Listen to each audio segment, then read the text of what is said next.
Yep, so we will be starting up the panel, and I think Herman, June,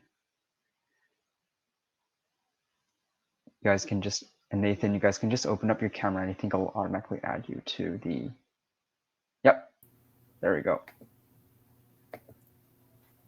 Yes, so hello everyone. So as I mentioned before, I am Leo Tian. I am the for Curious. That means I lead the event and also do a lot of background stuff like scheduling, finding speakers, and all that sort of stuff. And I will be, I guess, kind of the host today to kind of bounce the questions between each of the panelists. And they will be providing you with, you know, the rich, juicy answers that you seek. So panelists, would you guys like to introduce yourself? Let's start with June. Hi, my name is June. I am a second year CS student at UofT. I go to the downtown campus. Yeah. And Herman, would you like to talk a bit about yourself as well? Maybe fun Hello, fact as everyone. well. I'm Herman Vuong. I'm a first year student at the University of Toronto studying CS. I'm at the St. George campus, and a fun hobby about myself is that I like to watch anime, and my favorite one is called Demon Slayer. Classic. And Nathan, how about you? Obviously I'm Nathan. I'm in CS at the Scarborough campus. And yeah, hello. Yep, so as you can see, we've got panelists from, you know, a lot of different campuses of T, so I think this will make for a very interesting panel. So let's dive right into the content then. First of all, I guess, do you guys want to talk a little bit about your experience in tech? Maybe whether you had any coding experience before high school, you know, and what sort of code you do now and stuff like that. So it's up to you. Whoever wants to take that one up. I'm going to say, Nathan, do you want to start with that question? Yeah, sure. I guess before high school, I didn't have that much experience. I took my first CS course in grade 10, I believe. If you're in the wired ESB system, you should be around the same thing as that. But yeah, it's around just the pandemic that I started doing a lot of, I guess, learning about all the CS stuff. I did a couple of projects with websites, Discord bots, and all that. So yeah, I have so many unfinished projects that, you know, they're all in the graveyard. We don't talk about them. If you go on GitHub, you'll probably find them somewhere. But yeah, I don't necessarily have any specialization in anything. I just have experience in a broad amount of random stuff.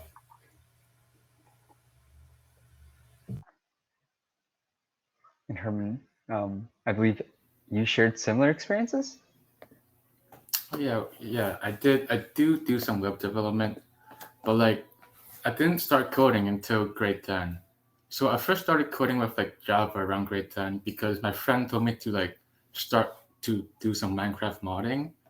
And Minecraft modding requires some Java, so that's what I started off with first. It was at that point in my life where I was super interested into Minecraft and I played it all the time. So I wanted to try to create one of my own mods in Minecraft. And it turned out to be really fun.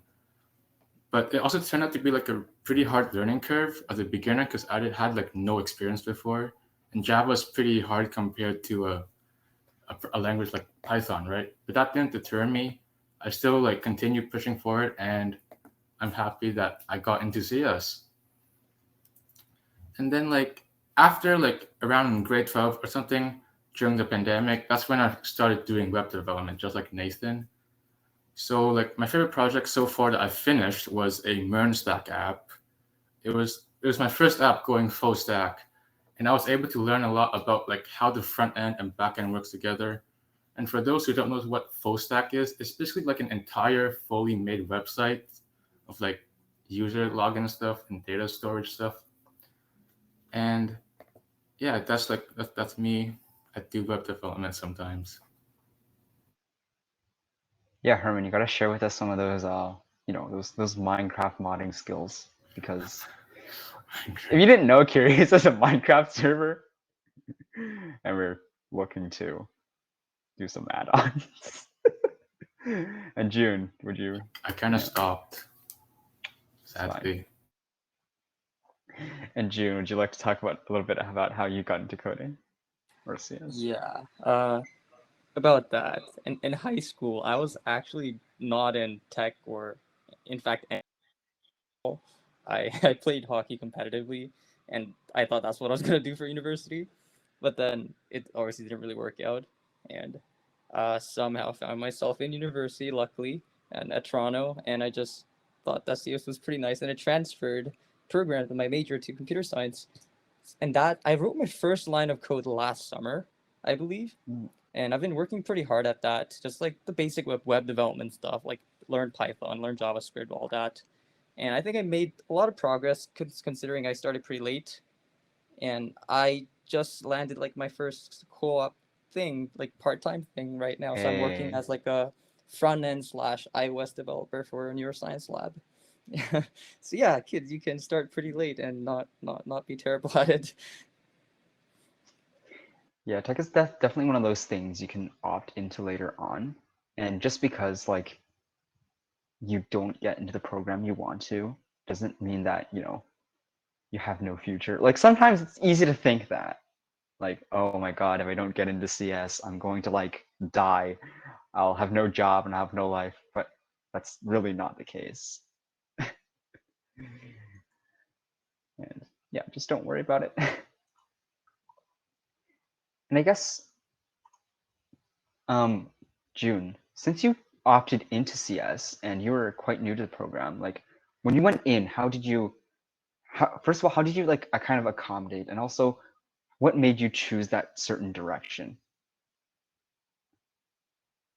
Okay, so at UofT, we have this system where it's called post. So first year you get in without like as like a general program. I got into the life science stream, so I wasn't even specialized in anything. So after first year, I didn't really like my classes. I didn't like bio or chem, but I thought math and maybe physics was okay. And I already knew that I really wanted to do something more like problem solving, more like creative and maybe more computational. So I looked at CS and it looked like there's a decent career in it, and the program looked pretty nice. So I gave it a shot. And I believe they got rid of that now. You can't, no, they still have it, but now it's like the admission process is a little different. But back then, a year ago, you just take these two courses, computer science, like fundamentals, and if you do really well in them, they let you in the program. And that's just what I did.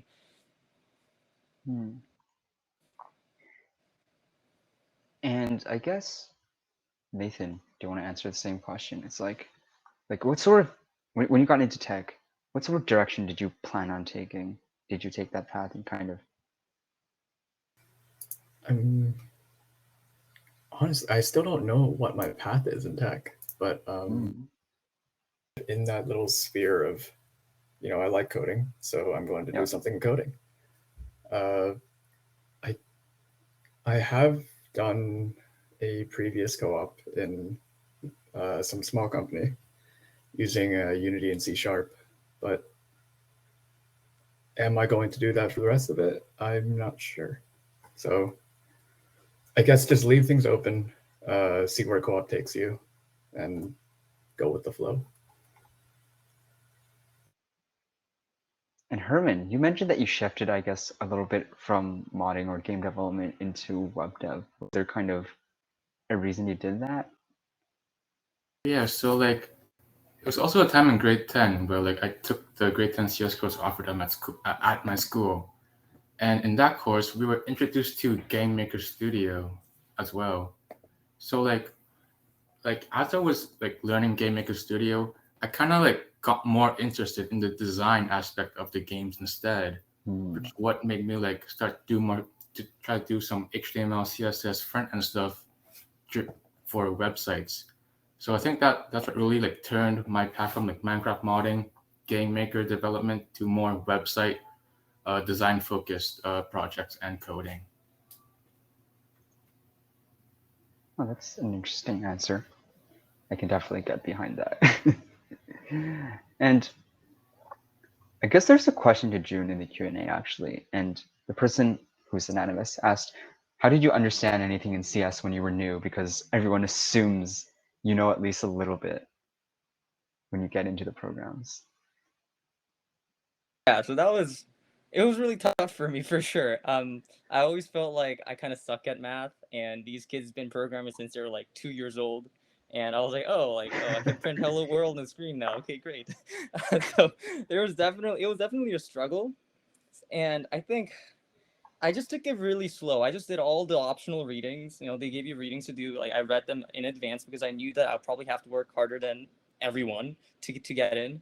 So I just did whatever that they made me to do. I actually did all the readings and the readings were quite nice. They posted really detailed notes, and I assume like most experienced students would just skip that. But for me, like those are crucial to my learning. I would have to like learn like what the variable assignment is and all like how the memory stack works and all that. It was so new to me, and I would really had to really work hard and just understand the fundamentals quite well step by step.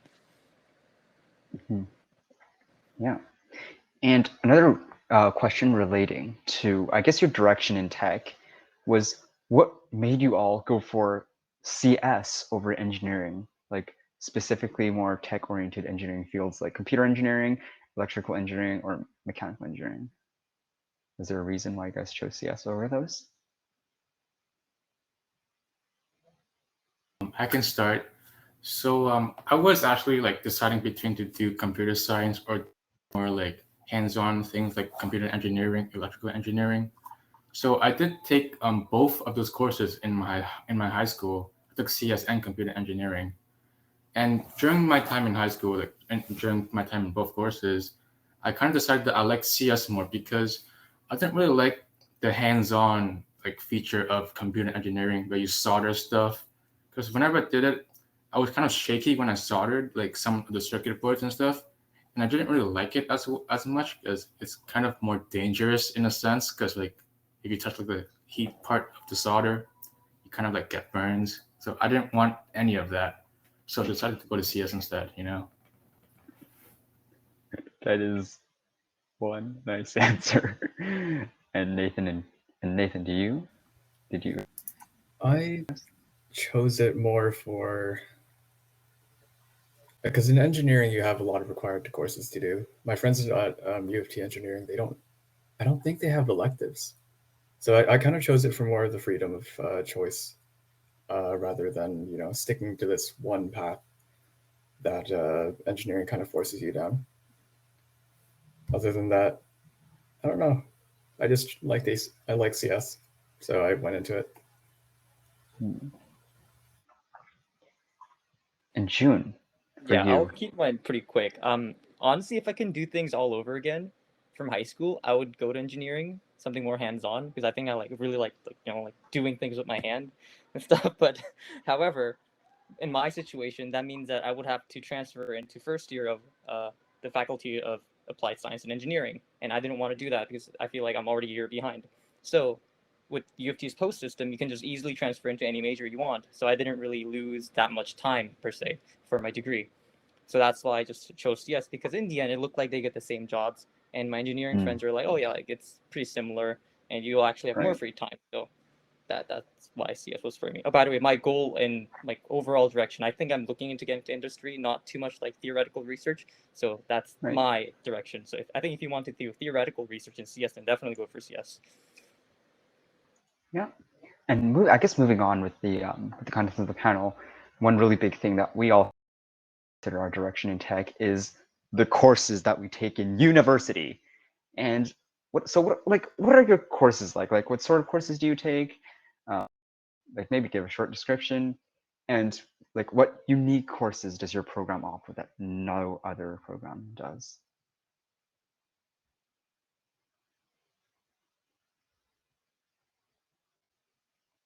Looks like I'll start again. Okay. So I'm in first year, right? So in first year there was 3 mandatory courses that you have to take. The first, which I am in right now, which is called CSC 110, which is a introduction course to programming using Python. So like if you don't have any like prior experience to coding, don't worry. CSC 110 has you covered because it teaches you Python from the ground up. And then we have the winter semester CS course, which is called CSE 110, which is more advanced. It talks about data structures and algorithms. And then we have the very famous year-long course called Math 137, which is mandatory for CS students, by the way, which is calculus with proofs. It's basically a very hard math course that even I'm suffering in. So yeah, not very good. There are also courses like stats, optional courses, like that you can take to if you want to have experience in programming with R and doing statistical analysis. And that's pretty much like the 4 general courses that a normal first year CS would mostly take. I'll give the answer for the Scarborough campus because we seem to be doing things a bit different, even though they're kind of the same thing. So our CS course is A08, CSE A08. Same thing, Python for new people. If you don't know programming, it doesn't really matter. They just assume you don't know anyways. Our math courses are Calculus 1 and Calculus 2. So same thing as St. George, except we split into 2 courses. There's also with proofs, so it is pain, but you can get through it. And then we have things like discrete math, which are more for combinatorics, probability-wise stuff, and there's proofs at the end as well. I'm currently suffering through that. It's pain, but also kind of enjoyable. And then finally we have, what was it called? Linear algebra. That one I have no clue about, so we'll see. June, as a second year, is there anything different? Yeah, first year was pretty standard, same stuff that the 2 previous panelists talked about. In terms of upper year courses, I think UofT has like a reputation of being like a really theoretical school, like really theoretical, like going all in on theory. But actually, UofT is one of the most flexible CS programs in Canada. I've done a lot of research because I thought I might have to switch programs in schools. It looks like UofT provides the most flexible CS program in Canada ever. I think the only program requirement is like take like 5 credits of upper year CSE courses. Like you can take whatever you want. And we offer almost all like the modern features of a CS program, from all the to like down to like really hardcore like computer networking. If you want to do web development, we have like a proper web development course. So I think that's one of the best advantages of UofT, is that you can really make your degree what you want it to be. And I think that a lot of people miss that. Yeah, those are really valuable answers. And it's like, out of all of those courses that you guys talked about, which ones are your favorite and which ones are your least favorite? If you guys have one, of course. I thought I would really like software design because that's what I wanted to do in the future. But turns out I don't like that course so much. And I ended up liking the theory of computation course, which is a proofs course, a lot. And I'm a bit confused. It's because that's one of the more theoretical ones. So it's just, I guess that was a bit ironic for me to find that out.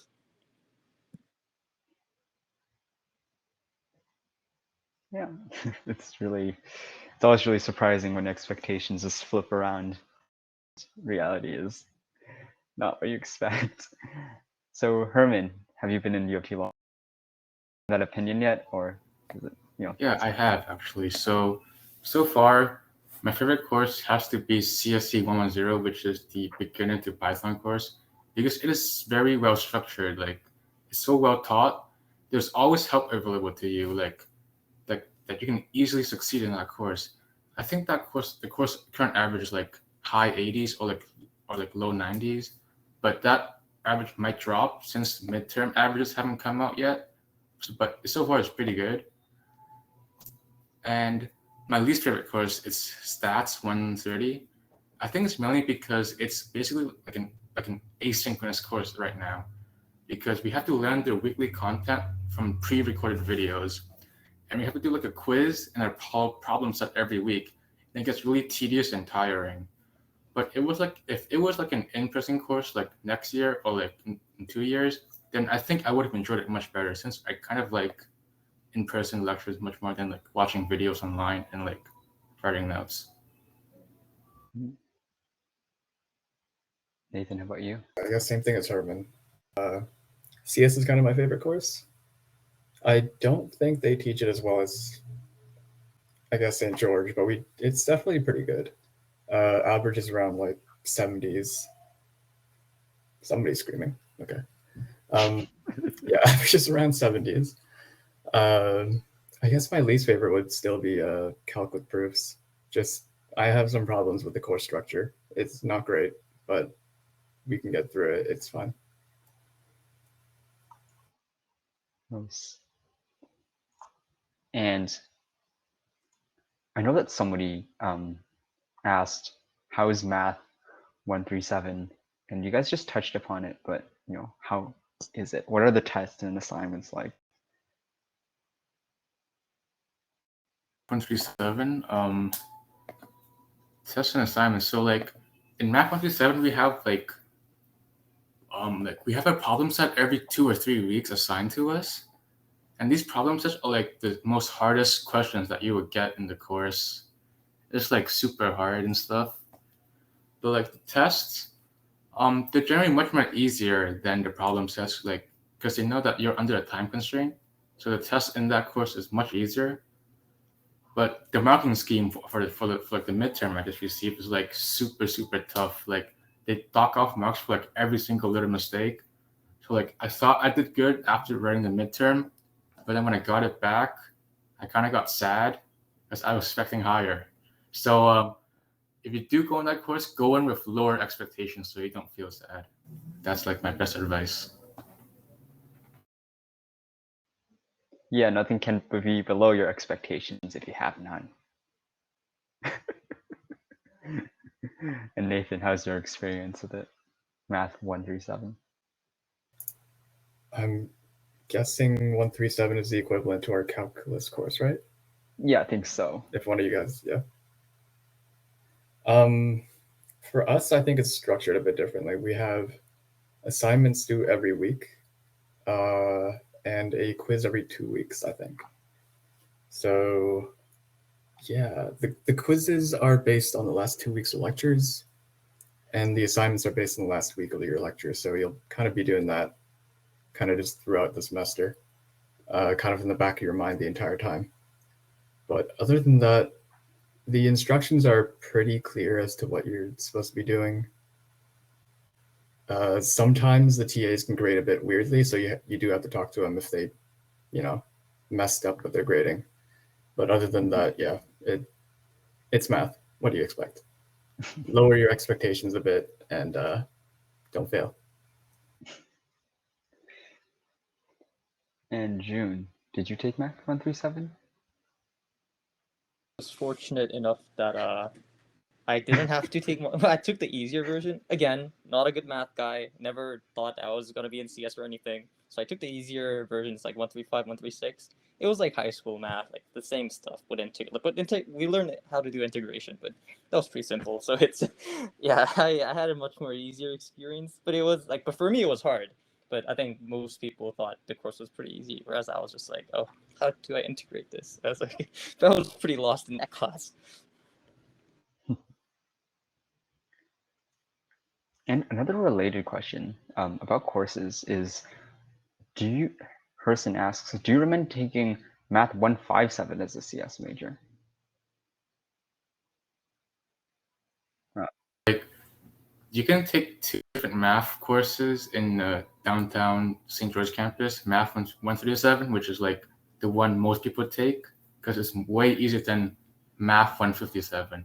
157 is like the super big brother of Math 137. It has like, let's say Math 137 has like a spear that like stabs you. Math 157 has like 10 spears that like all stab you at once. So like I wouldn't recommend it if you're like a normal high school student just going in.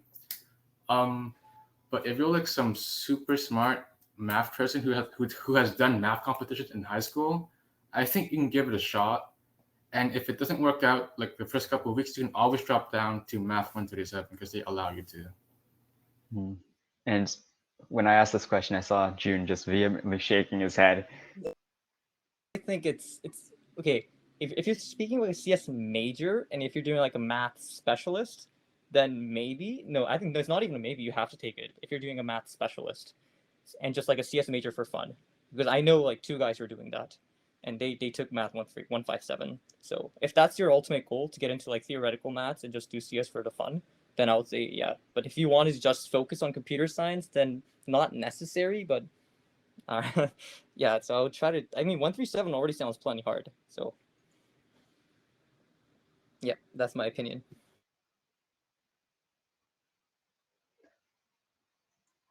Yeah. So I guess the lesson is if you're good at math, sure. If you don't think you can do it, probably not. Might be a bad idea. I mean, just weigh the benefits and the detriments, I guess. And of course, going to university isn't just all about studying. I mean, I guess for some people it is, but there's also like extracurriculars and then campus life. So how is living on campus for those of you who are living on campus?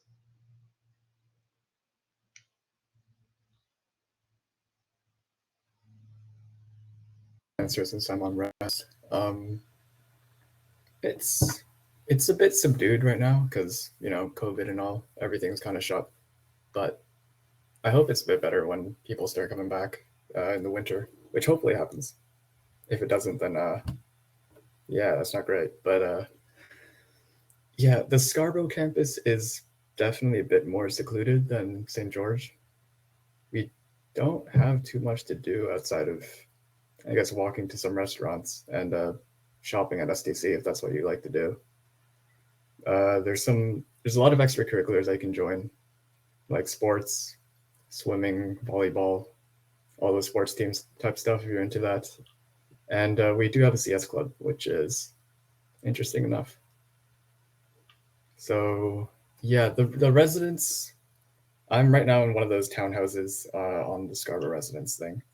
They're all right. They're kind of like straight out of the 1970s. I feel like I kind of teleported back in time. But yeah, there is a newer one. It's a bit more expensive. It's like $10,000. Do with that what you will. And Nathan, I just have a question that popped up into my mind. Is having people screaming outside of your dorm a common occurrence? No. No, I think somebody was mad that they dropped their food. Oh, okay.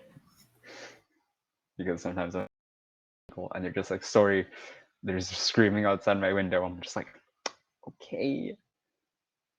Good to know that's not something that happens every day. And June, do you live on campus? I live near campus. I'm renting like a little townhouse with 3 of my friends, and we get plenty of shouting from homeless people because we live right next to a homeless shelter. So that's every night. Yeah, but you get used to it. And I think that's one of the points of living in downtown is that yeah, you got those bad stuff, but the good stuff is that you get to like do whatever you want in the city because you're like in the center of Toronto. For example, like I joined like rock climbing gym, and I go like almost not every day, but like every other day after class if I have time is like squeeze in like a short session, just like walk back home. And I don't think that's possible for like if you went to like a university in like a smaller city. So I think that's really good. You can really explore your passions in downtown. I think that's really valuable. It's just, university is much more than studying, so take some time to explore your environment. And Herman, you're looking all comfy, so I am assuming you're not living on res. I don't live in res. I commune. So my daily life is basically I wake up at 8:30. I live in Mississauga, so my commute takes around an hour and a half to go to downtown Toronto. So I get to school out around 11, and like I stay until 7 p.m. So I'm basically a res student, a placebo res student.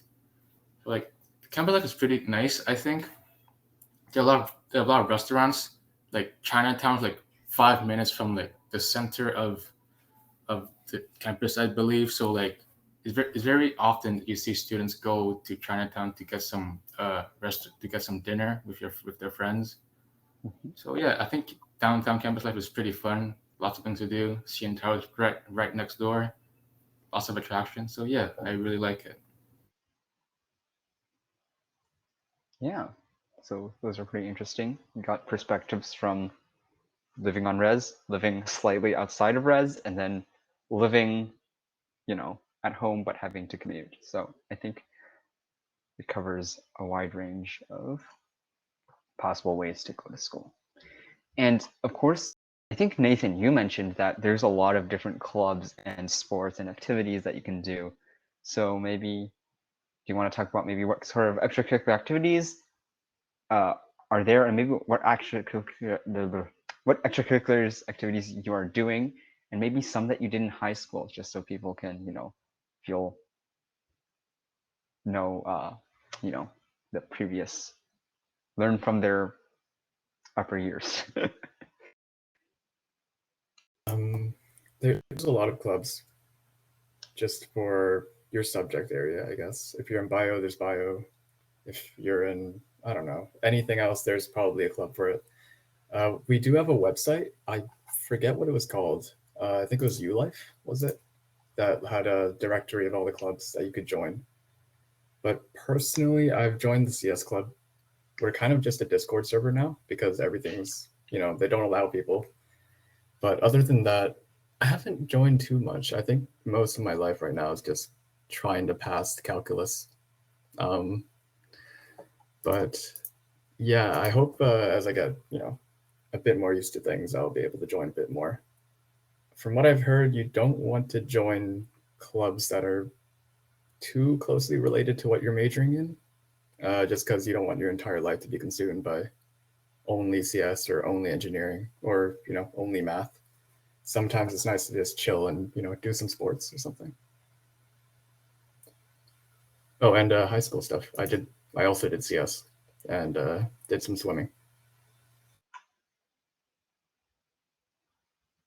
And I guess, Herman, are there any extracurriculars that you are currently doing? And I know that you said you did a lot of like cool coding stuff in high school, so maybe you could talk a little bit about that too. Yeah, so in high school, I joined the coding club. So like we basically like had lots of mini side projects that you work with a team. Like one of them was creating Snake with Java, and like that's pretty much what we did in coding club. Basically, it wasn't like too special. It was just like, hey, partner up with someone and let's do it and let's do something together. That's basically all I did in high school.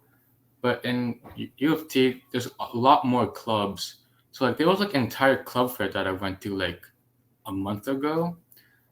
Like it was like an entire huge club fair with like lots of booths. There was like a machine learning club for CS. There's a club called MedLife where you can volunteer to help the environment, clean the beaches, and help people in need in general. There's also like a program in like MedLife where like you can sign up for it and you can fly to like a different country like Peru and help other people in need. So I think that's like a really cool extracurricular activity that you could partake in if you go to UofT. Also lots of like fun extracurricular clubs like anime club, origami club. There's also some clubs that like help you with your career, like a resume building club that I saw there. So like there's pretty much everything. Like if you like something, there might be a club for it in UofT.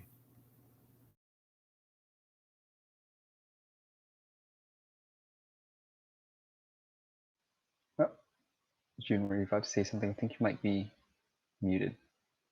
What he said is correct. We have lots of clubs. Yeah, that's all true. Yeah, and June, what sort of extracurricular activities do you do? Do you still play hockey? No, ice hockey is too time consuming and expensive to maintain in university, unfortunately. I do rock climbing a little. I joined a dragon boat team, which is a bit less commitment than ice hockey, a lot less actually. I'm not So I mostly do sports at school. So tons of, and I guess we also touched upon a little bit of high school extracurriculars, but someone was specifically best extracurriculars, and of course, the word best is very subjective. You know, the best on your uni application. So if you guys have any advice, volunteering opportunities or stuff like that, maybe you guys can talk about them a little bit. Do you guys happen to know any that you think are awesome?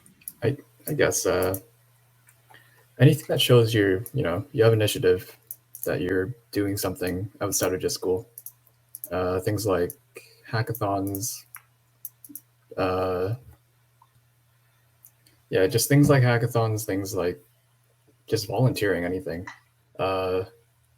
Clubs, or just not, joining a club and then just staying there doing nothing. Actually, being executive members or, leading, doing things with the club. And yeah, just that's about it. I don't think, actually, no, I know St. George does have that supplementary application, but us at Scarborough, we don't. So even don't take this as a sign of being lazy, but Scarborough only looks at your marks. St. George would look at, other things.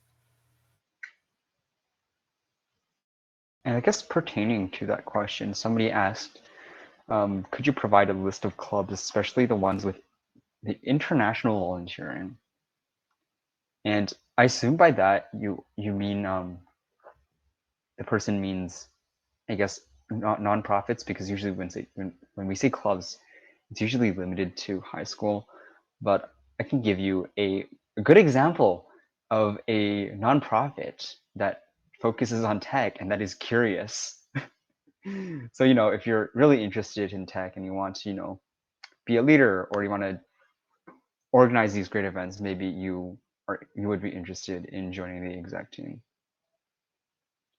And there's a lot of other organizations that you could potentially look into. Like if you're really interested in hackathons, you could perhaps look into Hack the North, or what's it called?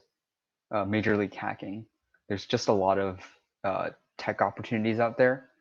And I think there's just more and more coming up from all these different organizations, and opportunities are popping up everywhere. So if you just want a quick internet search, you might find a lot of them. And I guess one piece of advice from me is also networking is very important. So when you go to a hackathon, make sure you don't go like, I'm sitting here by myself and coding. That is a bad idea. Talk to the people there. Maybe they'll have interesting opportunities, and then you'll start branching out. And after you do that, it's a really great chance to find different opportunities. And that's just a piece of advice from me. Herman, June, Nathan, do you guys have any such advice to look for opportunities?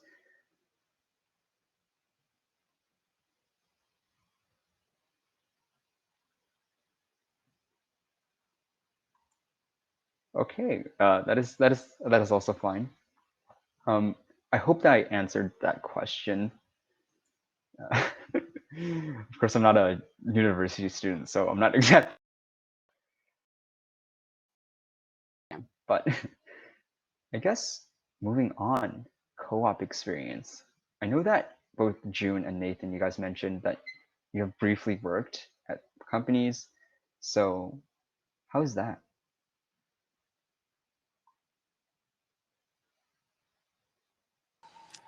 I got mine through UofT has this thing called work study program.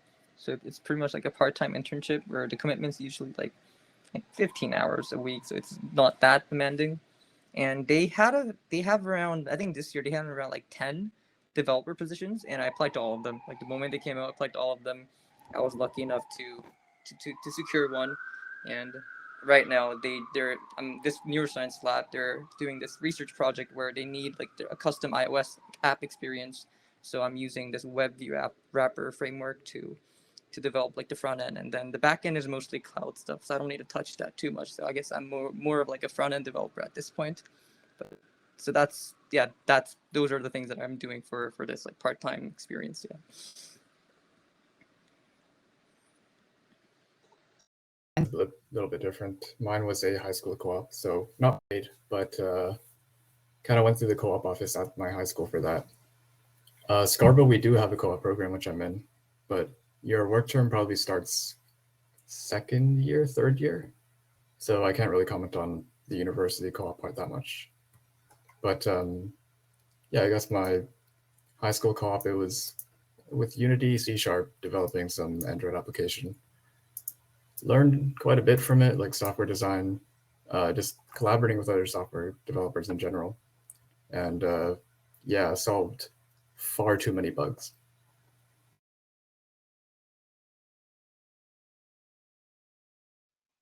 Yeah, so that's pretty interesting. Hopefully you guys will learn a little more about working co-op experience. I know that this is probably going to come up tomorrow because we have a Waterloo panel and we'll be having a co-op workshop. So if you're especially interested in finding a job during university, that's going to be, you might want to come tomorrow.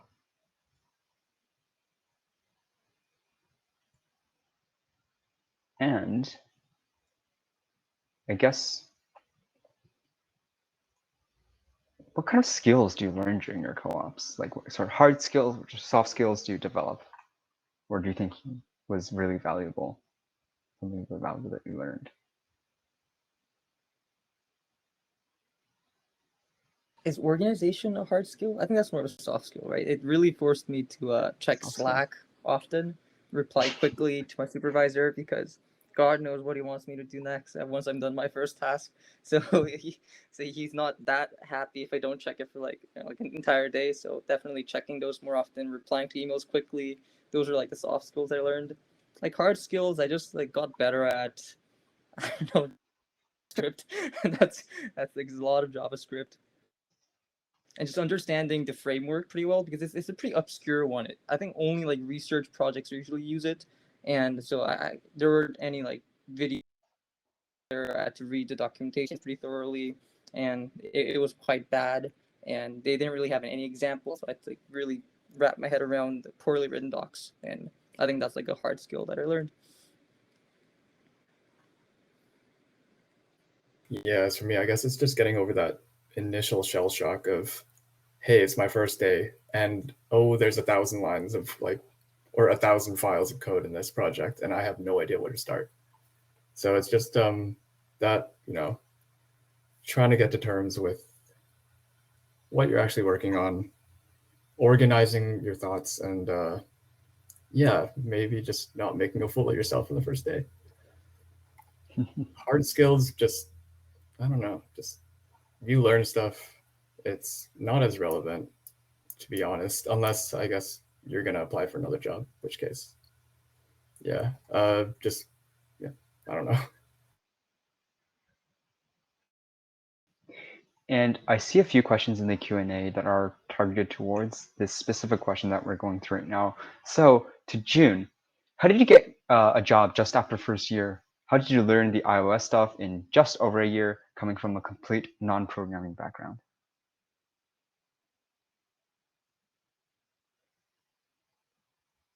Okay, the journey starts writing Hello World last summer. Okay, so after, okay, this is pretty cool. I can print stuff in the terminal. And I guess I just, well, in my first semester, I was still like undecided. So I didn't really take like the easier CS class. I think I couldn't really fit it in my schedule. So I just like self-learned myself through like, I think it was a course on edX by like MIT, like open learning, blah, blah, blah. I took that class. It was pretty good. It taught me the basics of Python. So I guess I wasn't like completely clueless. However, when the actual, so through classes, yes, I learned a lot. Yes, through classes, but then I just really spent my time outside of classes, like making sure I learn at least a little bit every day. And for that, I just recommend like the shorter like YouTube videos. I wasn't really skilled enough to read through the documentation and understand stuff back then. So I was mostly relied on like YouTube tutorials to like get the basics done. And then I would try to make some really easy projects on the side. And I think that taught me just enough to put something on my resume. And then I applied early. I think that was the key. I applied really early. The moment they were out, I applied to all of them. And that way I got a few interviews. And I think out of the 5 I got an offer from 2, so it's not too shabby. I think they just during the interview you just have to really communicate well. They didn't ask any like lead code questions. It was really I would say informal. They just asked about like, oh, what kind of student I am, like my past experiences, what my projects were. And I think the interviewers just sort of thought that I have some potential, even though I don't know the most at the moment. And I think that's my dedication to what I've been doing for the past year showed. And I think that's what got me the position.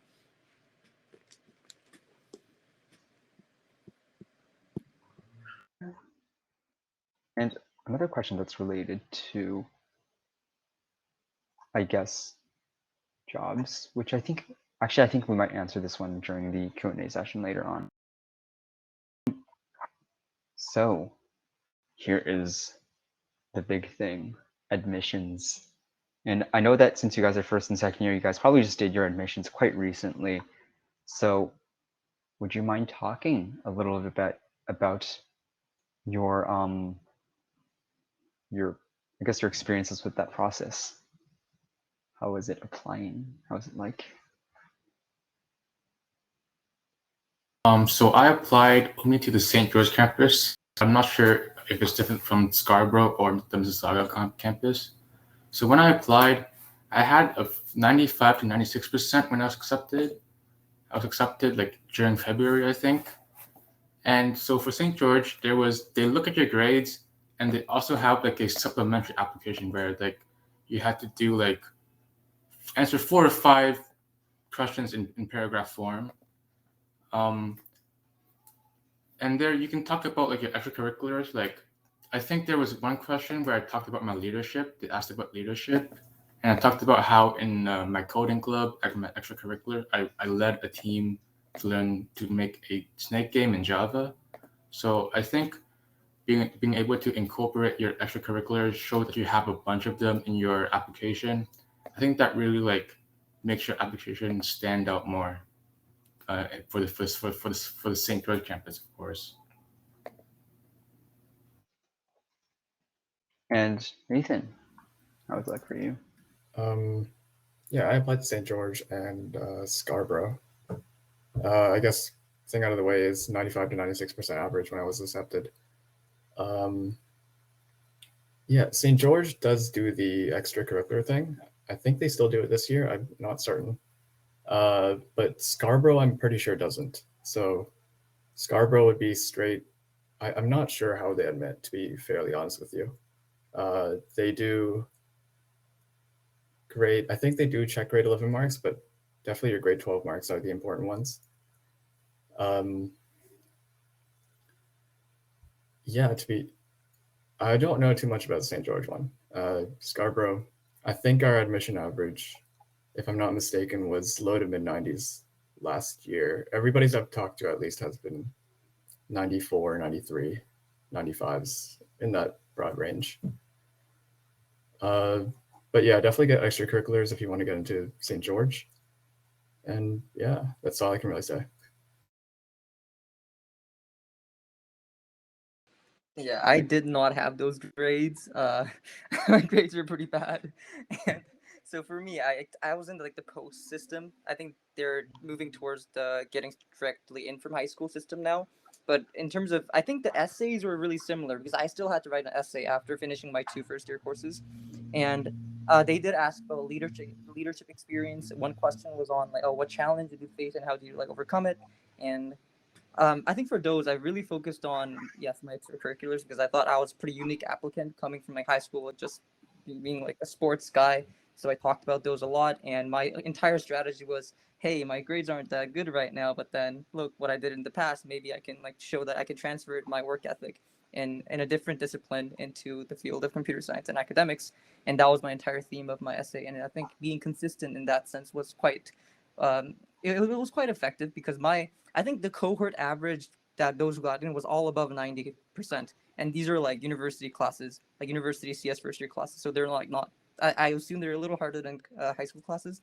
And everyone's going try hard. So obviously the averages are high, but still mine was like flat 90, I think, average. And kids were getting like 95s and they were getting worried that they might not get in. So I think, yes, having a good set of extracurriculars help. And I don't necessarily think that having extracurriculars only focused on tech is a huge advantage, because if you are really passionate about, let's say, playing the piano, then it'll be quite beneficial for you to like really pursue that passion, because you might not have enough time in university to do it otherwise. So yeah, that's my advice. Yeah. And I know that there's a dire question that someone has been asking throughout the entire panel, and we can get to it now, which is, what were your high school averages to get into U of T?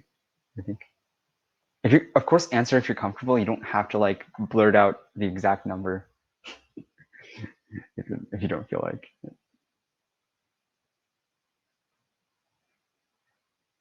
It was around 95 to 96. I don't like remember exactly. For mine, I think it was exactly 96 when I was admitted. It was like 80 to 90, between that range. I don't quite remember, honestly. Yeah, but again, I got into the general life science, so it wasn't like straight into computer science. So mine situation is a bit different. Yeah.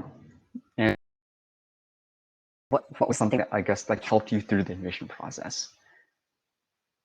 Like moral support, stuff like that. Anything? The key is to like not think about it too much. Like if you don't get early acceptance like in February or like March, like just don't think about it, because like most of the acceptances happen in like May or June, sometime during that part. I don't exactly remember. It was very late. So like, and just like focus on your schoolwork instead. Focus on improving your grades. Stop thinking, oh no, I might not get in. Don't like do that. Stop worrying about like your like admission process and stuff. Mm-hmm. And I think Professor Bishop touched upon this as well. And it's like, if you mess up something, like don't stress about it. No matter how much you stress about it, it's not going to change. So just work on the things that you can control and just let go of the things that you can't. And that goes with what Herman said with university offers as well. You can't control whether the university gives you the offer or not.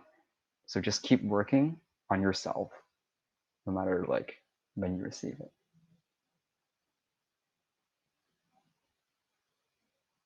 And I would say worst case, you probably get into another university.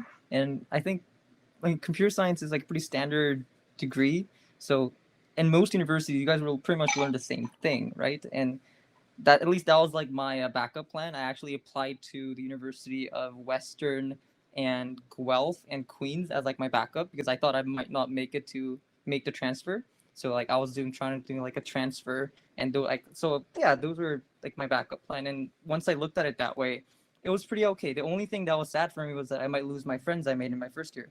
And if I'm like applying from high school, then honestly, I don't think I would even care. Like it's pretty much the same degree, right? So if you so that's like, you know, like a good way to think about it. Like worst case, you're still gonna pursue CS. Like everything will be okay. That's the worst case scenario.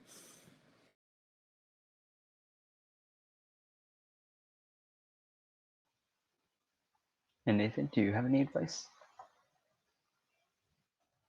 Just what they said. I mean, you're gonna worry about it. You can't really stop that, but just it'll end in a couple months. You know, you'll get an offer, you'll choose something, and you'll go on. Just keep your grades up and work hard.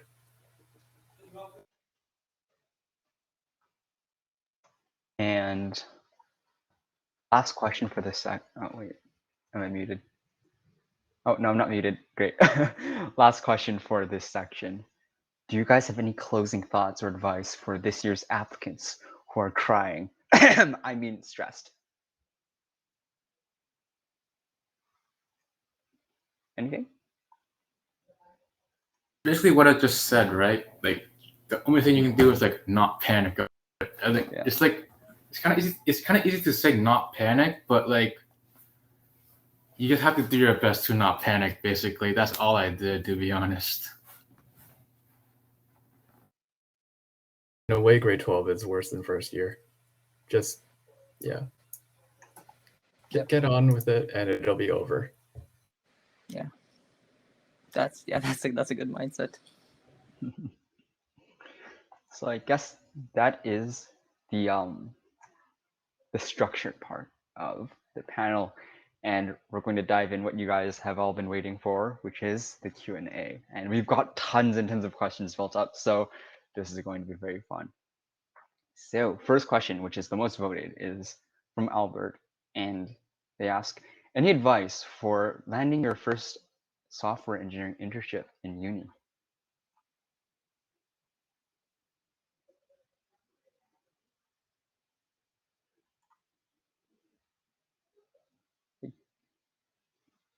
For UofT, work study is a great place to start. I don't think a lot of people applied, and so that's why someone like me could get a job.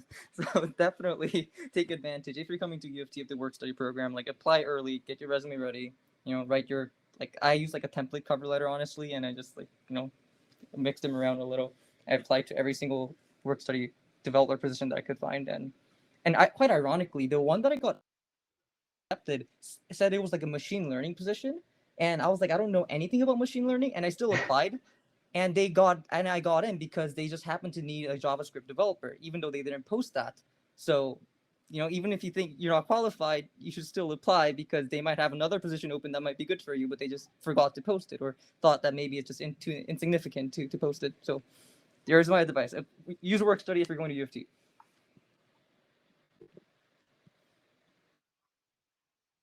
Do a lot of personal projects so you can build that skill and the resume. That's about it. Yeah. And Herman, do you have any advice for it? I don't have a quote, so I don't know if I can comment on this, but if I were to like try my best at getting one after my first year in university, would be to like start coding early in high school, build up a resume, a good project, and do your best to apply. Just apply everywhere, just like June said. Yes, and I guess another thing that I hear very commonly from some of the university students that I talk with is that like don't discriminate against any job opportunity. Like if you want to apply to something, don't say, "Oh my God, I'm not good. I'm too good for this, or I'm not good enough for this." Just file in that. I know people who filed in like hundreds of applications just to get for their co-op. And if you really want one, you might want to do that too. And let's move on to the next question. So most of you learn coding. So what are some sources and websites that you guys recommend?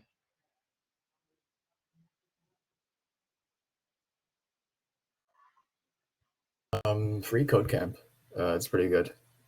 Most of the things on YouTube are also all right. Just make sure you're getting the more popular videos. Some of the lesser known videos are kind of sketch and are kind of outdated.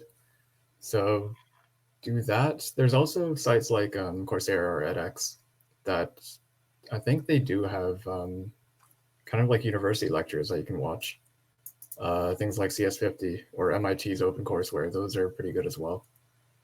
Other than that, yeah, there's a lot of online resources. You just got to go searching for them. Yeah, so Yeah, CS50 is actually edX taught me how to do edX taught me how to print Hello World, so I'm pretty thankful. For me, okay. For me, I did like the paid courses. So like there's something called Udemy, like it's like $20 per course. Like I didn't use that to learn like the basics. For the basics, I went on like the free code camp like Nathan mentioned. But like for Udemy, I bought like the React course for like $20. And to be honest, it was really worth it because like it was really comprehensive. The teaching quality was good. So like if you like want to like have if you don't like the free tutorials online you can buy like a Udemy course. That's what I did, and I kind of liked it, to be honest.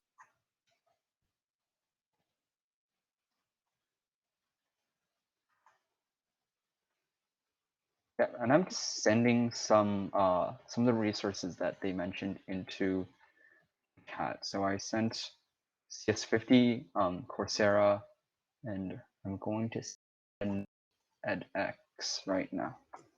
So I can attest that these learning sources are pretty great. I personally learned coding from CS50, and it's really a good way to dive into like actual computer science, because they teach you Scratch and then they jump to C and then teach you all the basics, which is really nice. But there's also a huge learning curve from Scratch to C, which was a little bit of a weird choice, but yeah. Coursera and edX are also very good. They're not just good for CS, they're also very good for soft skills, or maybe like math, because they have courses on those too.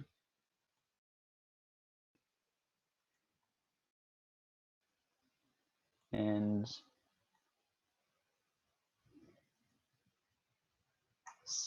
Roleplay Captain asks, if you get rejected by Scarborough CS, what's the chance of getting into St. George? This is just a fact. It's probably similar. So if you got rejected from one place, the other place is probably a similar probability that you'll get rejected. So I don't think either one is more competitive than the other. They're probably really similar. So I think that's just.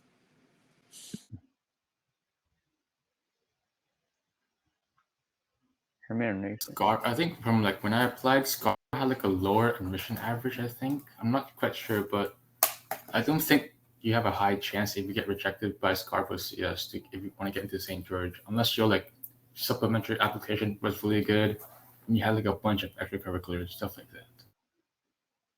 that. From what I've seen, it's basically just mid 90s or nothing.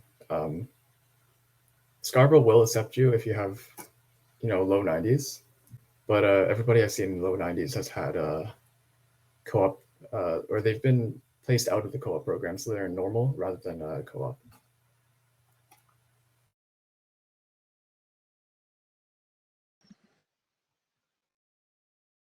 So I think that gives you a fairly good idea of like how it looks like.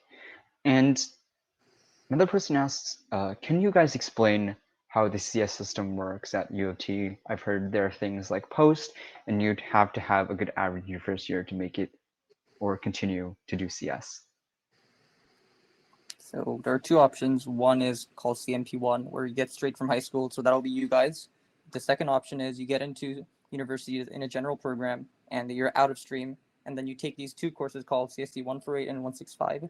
And if your average is really good, then they put you into the CS program in second year. So that's the post program of study.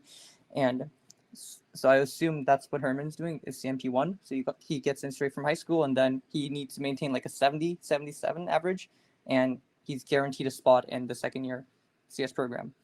And for me, I needed like a 90 plus average to secure a spot for my first year classes and a supplementary application. Yeah, to add on, like for the actual requirements, it's 70% plus for CSC 110 for St. George. That's very doable because like the class average right now is like a high 80 or something, and it's a 77% for CSC 111. I'm not sure about how hard it's gonna be since I haven't taken it yet. It's in the winter semester, so I can't really comment on that.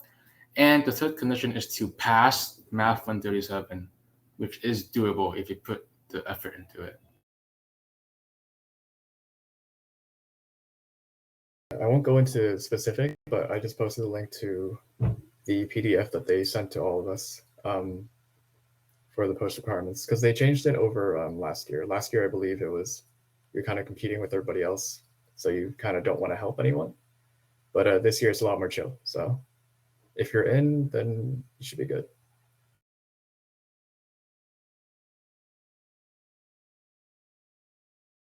So those are all great answers. And the next question is very general. It's, what would you tell a student who doesn't know what program to pick? Any tips?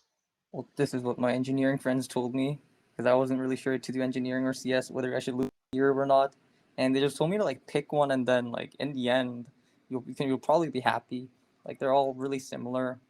Like unless you're comparing like to like business and like CS, then they're completely different fields. But then like within engineering, within CS, it's pretty similar, and you can easily switch in between. So I would say just like stick to one and see if you like it. If you don't, then well, just switch it later. It's you can change your mind later for sure.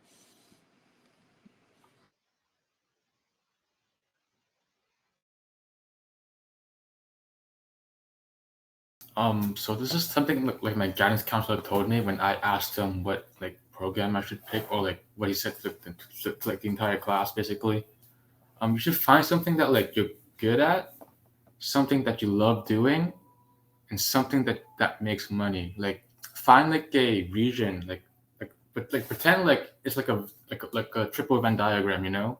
Money, things you're good at, and things you like doing. Find something in the middle, you know? That's what I was told.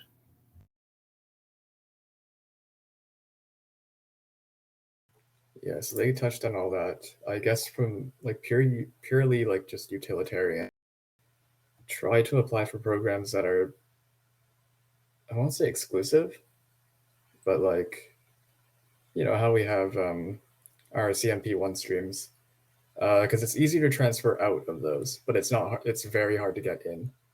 So, yeah, if you get into the more exclusive ones, then you're able to have more choices rather than you know, saying you're undeclared and then not having choices to any of those other ones. Yeah, and I'm just wait. Yeah, okay. Yeah, I'm just gonna extend on what Herman talked about like the Venn diagram. Ikigai, and I'm fairly sure I'm like butchering that pronunciation, but it's like it's very similar to what he's saying. It's like 4 circles to make a Venn diagram. You might want, and Lewis just sent it into the chat, except it doesn't have that many eyes. So I'm just gonna send.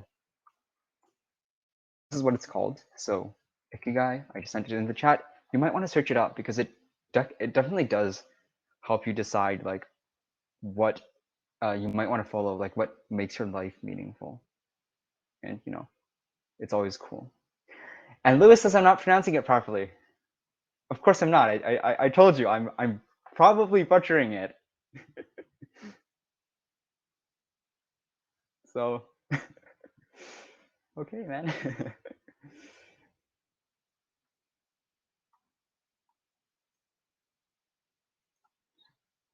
And let's just take a look at the questions. Yeah, so that settles that question. And there's the next question is Python an easy language to learn? I've done a bit of Java and JavaScript before, and then took a long break from coding to the point where I don't remember much. So Python, easy or not? Python's different, but it is quite, or maybe one of the easiest to learn, just because of it's really similar to English. Or well, a lot of the words are actually English. So Yeah, agreed. I did Java, then JavaScript, then Python. So I can say that Python's definitely like the easiest out of the 3 for sure. Yeah, like Python's known as a language that's very comprehensible because how close it is to English. Like instead of having like ampersand, I think you just straight up have the word and. So, you know, it's fairly comprehensible. So, yes. And then next question. This is an interesting question. How is the party scene at U of T? Haha, I'm here instead of a party. But no, but this is actually true. I feel like CS program might not have the most parties, like in terms of arts and science, but engineering they have some big parties almost every weekend, and so go to your engineering friends parties. I highly recommend that. But yeah, arts and science, I haven't met that many like cool party scenes. But don't go to frat parties though. Frat parties are kind of gross. So I guess engineering has wilder parties than CS, if that answers your question. So engineering is also UofT, but CS is arts and science. So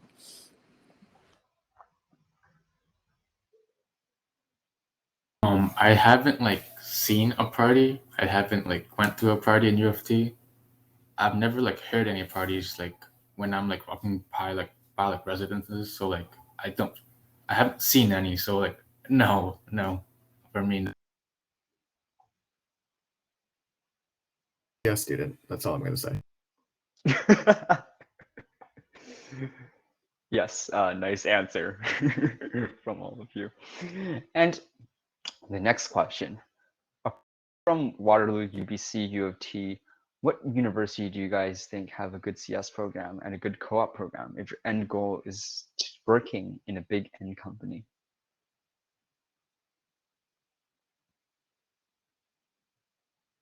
Western's program is really similar to UofT in terms of their program structure, because they have a 1 year long main internship, like paid internship year, something like that. Queen's CS program is really academic, but they also have the same structure as UofT, where there's like a 1 year long internship in between instead of like a proper co-op.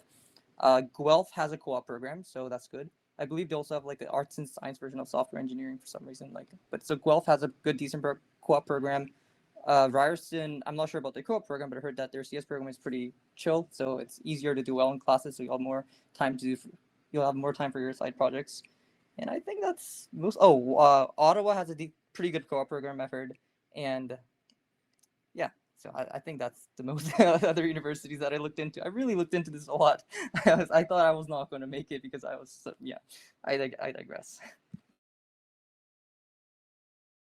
I heard Carleton's also okay.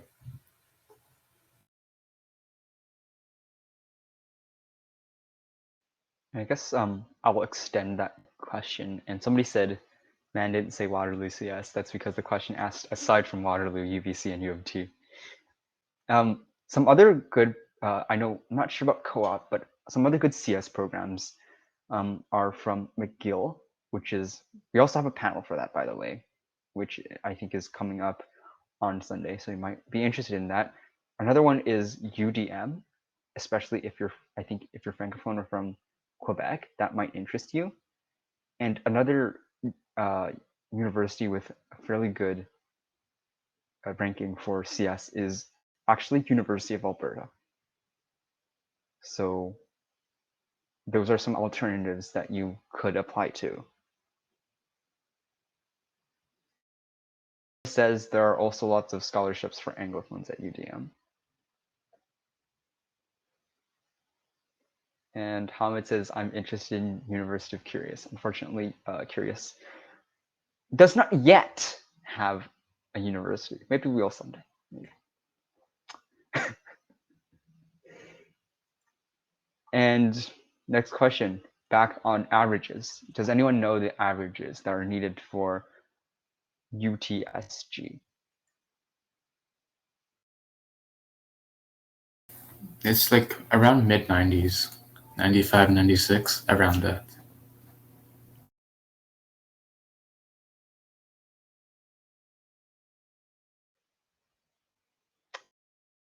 Guess no one's going to debate that answer. So hope that provides a good idea. And what are the differences between CS at UTSG, UTSC, and UTM apart from the co-op and PEY options? If anyone knows. I think they're pretty similar. I believe you can take courses from either and from all campuses if you're enrolled in one. It's pretty similar. Yeah, if you're at UTSC, you can take, I think 5 credits or something like that. But do you guys have discrete math at UTSC? I don't take it, so I'm not sure yet. Maybe I don't know. Yeah, I think some of the courses might be a bit different, but overall they're just going to be your typical math CS type things. Yeah, but I think like the main difference is that for UTSG, you have you if you get in, then you like get in, and you have like an easier time moving into second year, right? Yeah, like they changed in that for us UT as well. Oh, it changed for Yeah, it changed for Scarborough us too. for our cohort. Yeah. Oh, So I didn't know that. rip to last year's Oh. people. Oh wait, that's kind of good. Yeah.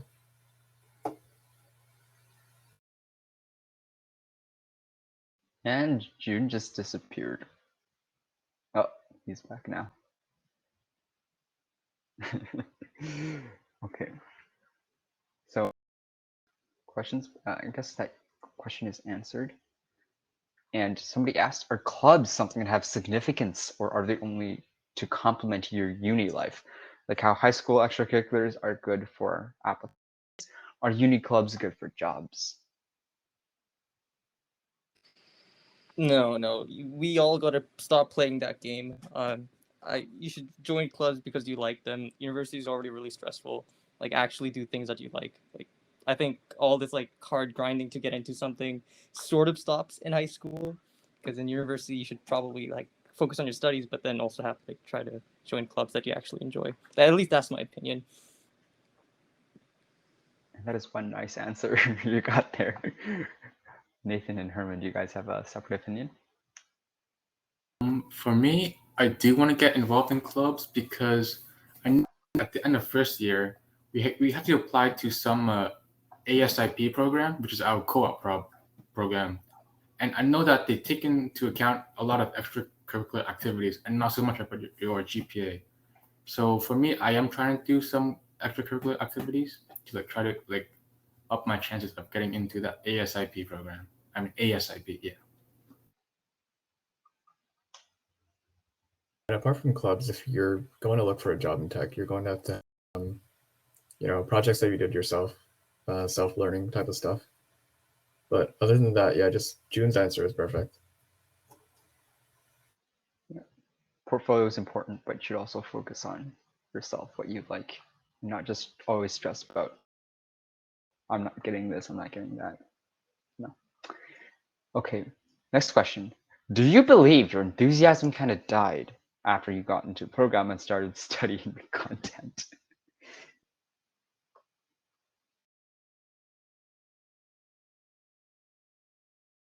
Kind of, yeah, because like maybe like during the summer of when I was going into freshman, I was kind of excited, like, yeah, let's go UofT. And then like a couple weeks in, I'm like kind of dying already. So yeah, I think it did die. There's some points where you look at the math and you're like, I don't want to do this anymore. But then there's other times where it's like, oh, this is actually pretty fun. So it's kind of like highs and lows, but overall, it's all right.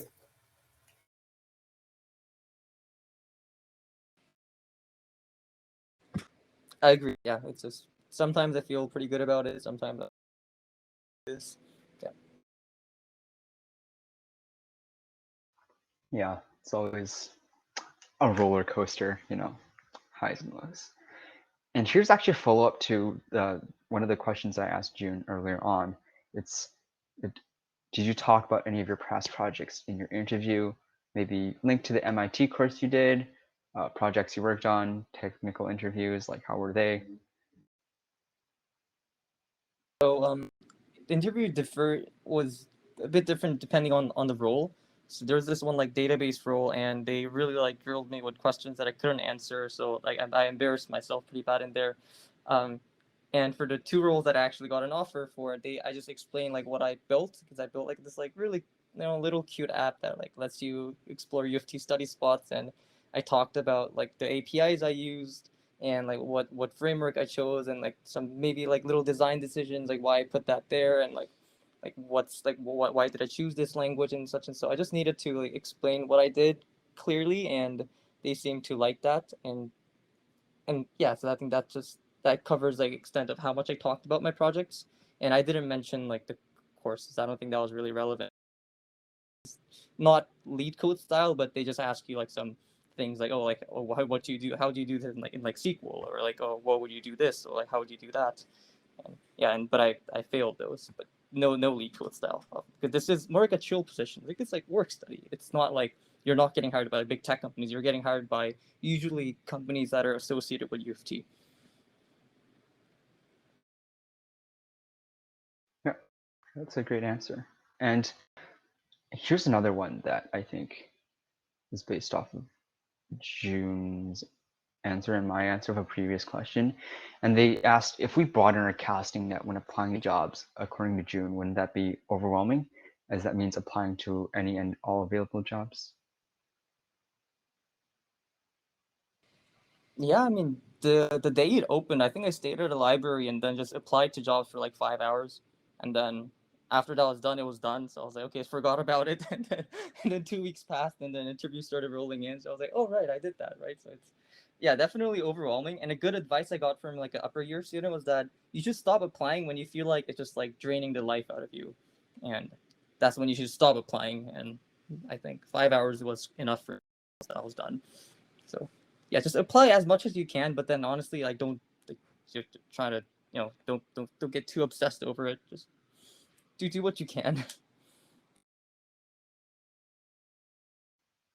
And I'm going to answer that question from a similar perspective as an events lead at Curious. And I'm just going to say this about finding speakers, which is kind of a similar thing where when you're looking for speakers, you just DM as many as you just message as many as possible. Like we're gonna have some awesome people who apply, like Nathan, Herman, and June here, and there's gonna be some. And let's be honest, your 90% of the people are just gonna ghost you forever. They're not gonna talk to you at all. It's just a numbers game, because like no matter how good you are, there might be. So it's always good to have like tons and tons of backup. The more jobs you apply to, the I guess the higher chance you have of getting a co-op. And just in terms of statistics, I was talking to a university student, I think either a few months or a year ago, actually. And they mentioned that looking for co-ops or jobs during university kind of looks like this. You're going to apply to like 100 jobs. You're going to get interviews from 20 of them, and only 5 of them are going to give you an offer. So it's really important to kind of broaden your casting net.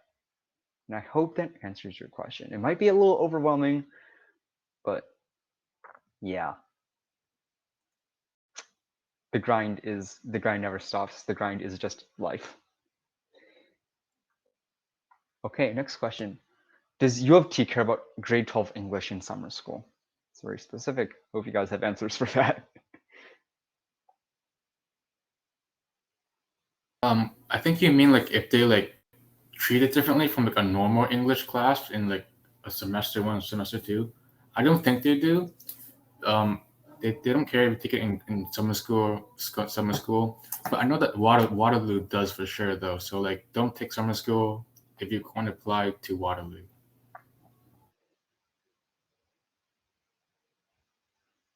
Okay, and here's a yes or no question. Not a yes or no, just a one word question, I guess. Do you guys do academic or IB? Academic. Academic.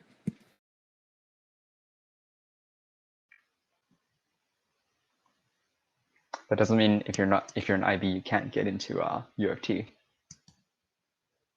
I'm an IB, and I hope I can get into UofT. So Seeing a lot of IB students, you'll be fine. Okay. So next question. Even the more technical engineering, I guess, majors don't have a lot of hands-on activity. Software, computer, system design, etc. And students usually just end up focusing on the software side anyways. Do you agree?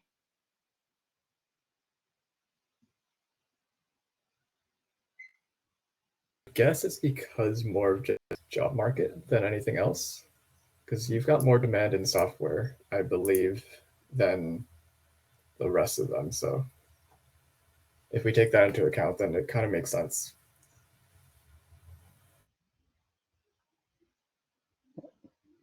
And this, I think there's this question that relates to something else, that's something Nathan sent, which is how has post changed for this year? So for us, it used to be you had to get above. It used to be you had to get above a certain average, which was I think against like 400 of your other or 300 of your other students in the same program. So it's kind of just constant competition. Whereas this year they lowered the amount of students that were accepted, which means that the high school marks went a lot higher. But that means that we can actually start working together now, and the requirements to get in are quite a bit easier, from what I've heard, or from what I've seen at least, compared to other years. Yeah, simply just get in from high school with higher marks, and you have a lower cutoff to meet to get into the program in second year. Whereas before, what I did was like UofT would let a lot of many more students that they could actually accept in, and you would need to meet like a pretty high mark to actually get into the program in second year.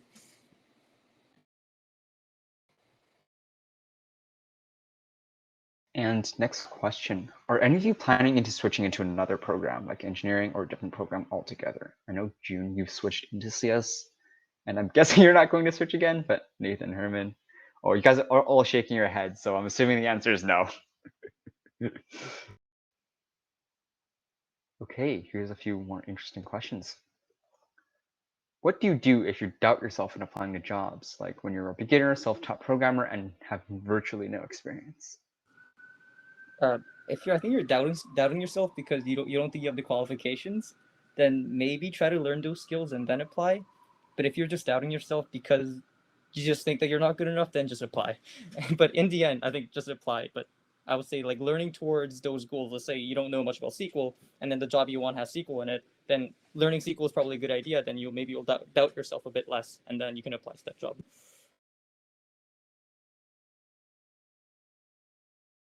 Just apply.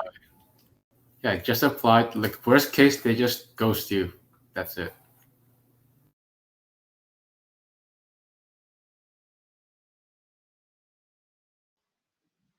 And I guess I'm going to add on that Herman said something really valuable, which is the worst thing you can do is ghost you.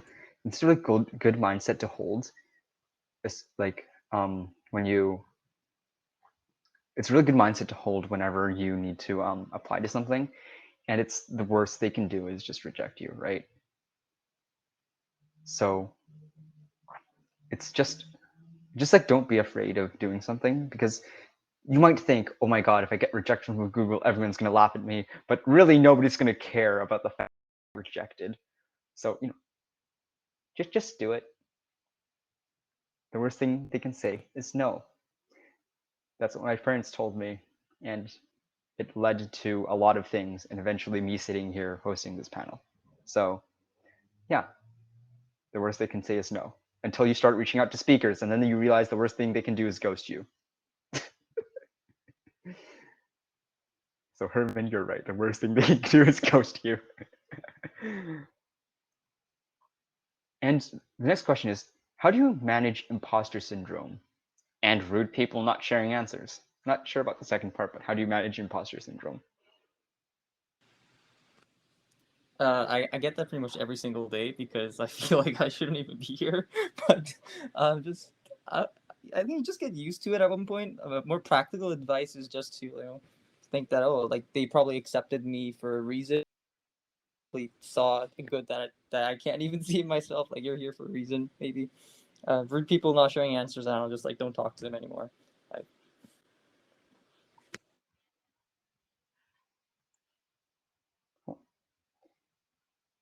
Imposter syndrome, you just have to like believe in yourself.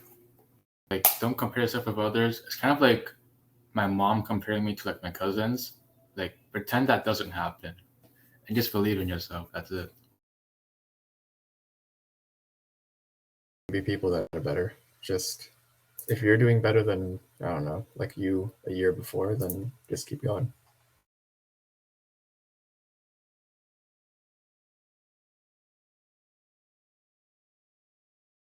And there's one last question, and I think I might actually take a little bit of this one first.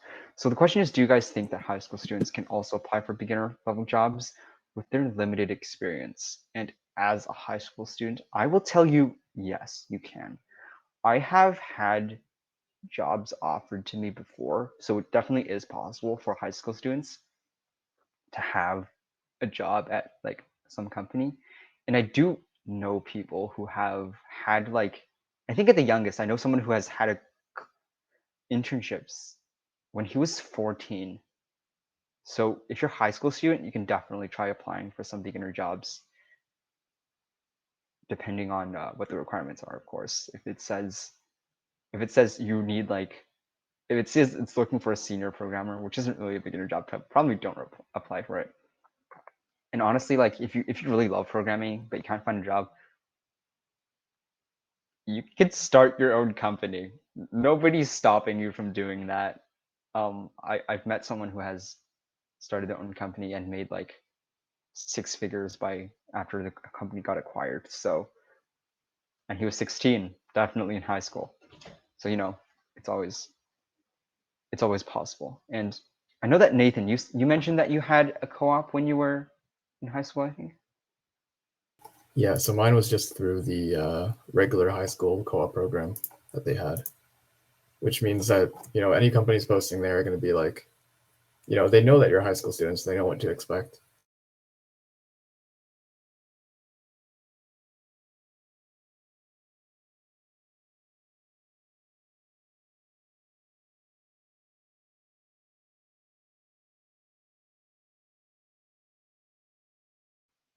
Either I'm lagging or he's lagging. Can someone confirm?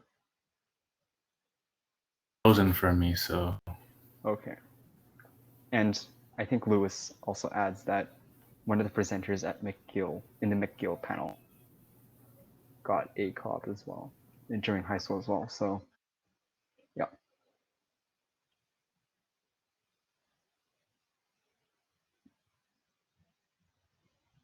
And okay, go ahead. Oh, you just unmuted, I assume. Nathan's kind of frozen on the screen. I'm not sure what's Okay. happening. Yeah, I think it just might be an internet connection thing. So Yeah. Well, that was hopefully the last question. So, Yeah. we're good.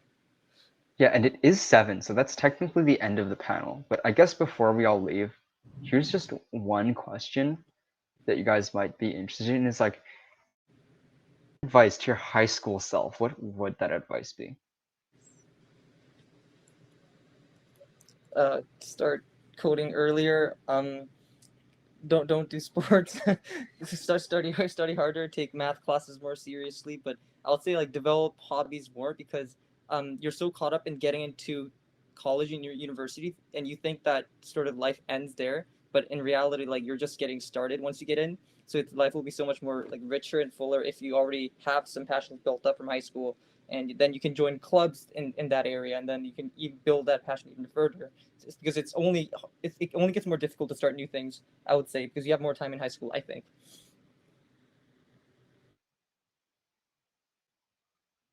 And Herman, do you have a question?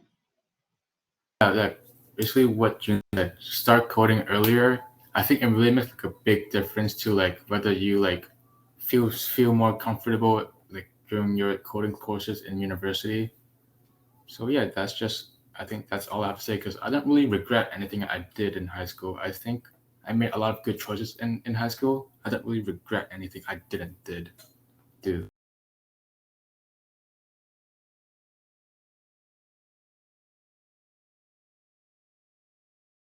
Cool. And I guess if the